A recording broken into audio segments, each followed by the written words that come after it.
ভাই, আমরা মসজিদ বানাচ্ছি, কিছু শরিক হয়ে যান, আল্লাহ খুশি হবেন, আপনারও সওয়াব হবে। আরে এ তো ভালো কথা, এই নিন।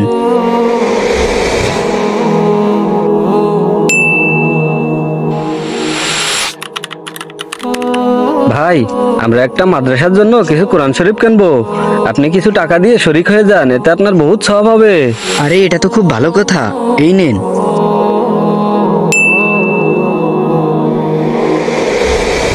হে কিরে, এরা না কিছুদিন আগে আমার কাছে মসজিদের জন্য টাকা চাইলো, এখন আবার কোরআন শরীফের জন্য টাকা চাচ্ছে। দেখি তো এরা কি করে।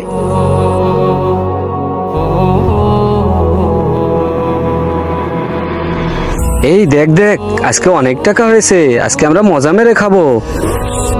ভাই, মানুষ জান্নাতের জন্য দুনিয়া ছেড়ে দেয়, কিন্তু আপনারা দেখছি দুনিয়ার জন্য জান্নাত ছেড়ে দিচ্ছেন। যারা দান করছে তারা তো ঠিকই সওয়াব পাবে, কিন্তু আপনাদের কি হবে? আর আপনাদের জন্য যারা সত্যি মসজিদ মাদ্রাসার জন্য টাকা উঠাচ্ছে তাদেরকে ভুল বোঝে। ভালো কাজ করেন, দুনিয়া ছেড়ে জান্নাতের পথ ধরে। বন্ধুরা, আমরা অনেক সময় এরকম কাজ করে ফেলি, চলুন আমরা এই কাজ থেকে মুক্ত হই এবং ভিডিওটি ভালো লাগলে লাইক করুন।